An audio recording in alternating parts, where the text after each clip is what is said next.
Hey friends, welcome back to the channel. My name is Payne. I'm a session guitarist based in Nashville. In this video, we're going to be taking a look at how to navigate half-step modulations without using a capo. You know, in a perfect world, we'd be able to re-capo and get set up and use all that open string, magic that we had in the original key, but that's just not often reality, especially if we're playing live, right? The song goes on. And so let me show you one way that I like to navigate that. But before I do, would you please hit that like and subscribe for me? I'd really appreciate that, especially as I'm growing the channel. And I'd love to just stay in touch with you all. So, all right, let's get into it. We're going to be in the key of D, and our progression is just going to be G. I'm going to do an add 9 on this G, right? Right, to a D over F sharp, to an A sus, and then finally a B minor 7. In Nashville number speak, that's a 4, add 9 to a 1 over 3, 5 sus, 6 minor 7. And the 6 minor 7, I should say, I like this voicing, and I'm only playing 3 notes here. So, okay, the 1, the 7, and the 3rd. Everything else is around it is muted. All right, so we're going from the key of D to the key of E flat in this example. And I'll just play it for you here. So, all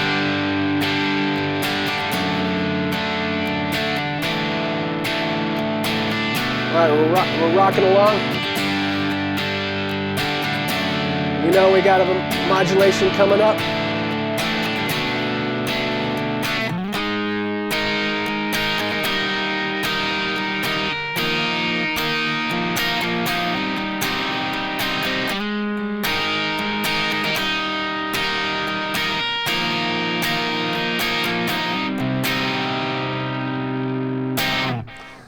All right, whew. That was a little hairy. So, okay, going from D to E flat and still trying to maintain sort of that open string zing that is present with the open chords, okay?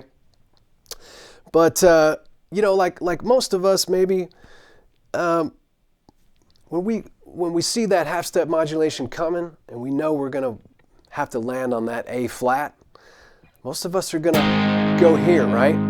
To these bar chord shapes.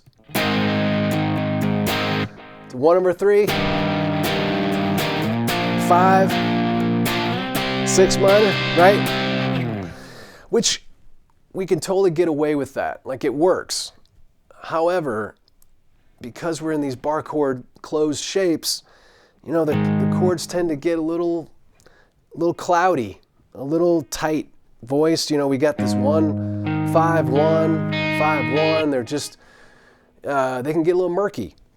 All right, and we lose all that top string stuff that we had in the open, with the open chords.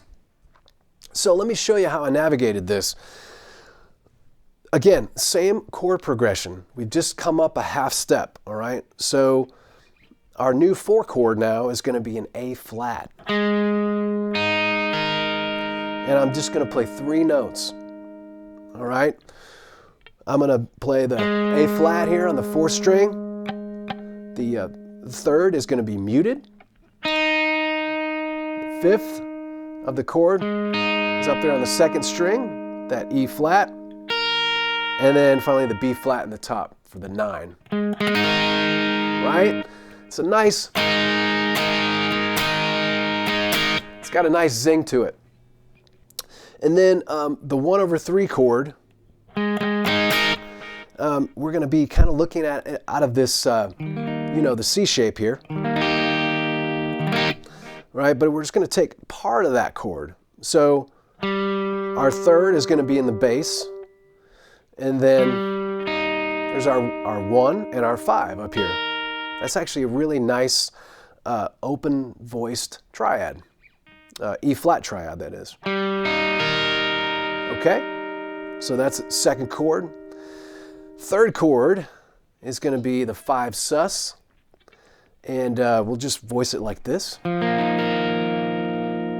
Okay, this chord stems from that A shape, which hopefully maybe some of you guys know out there, right? Our B flat, or there's our B flat sus. So what we're going to do is just build the chord off of the 5th. So the 5th of the chord is going to be in the bass on this one, which is an F natural. So we got 5, 1, and then our sus there, the 4. And then the root of the chord is actually going to be up top, the B flat, right? Okay, so for the 4th chord, we have our C minor. Really, I'm just going to focus on, again, this is the A shape, but since it's a minor chord, it's going to be the A minor shape. And just going to make it like this. So again, we're going to have the 5th as our lowest tone in this chord, right? The G natural. All right, so the whole chord progression sounds like this.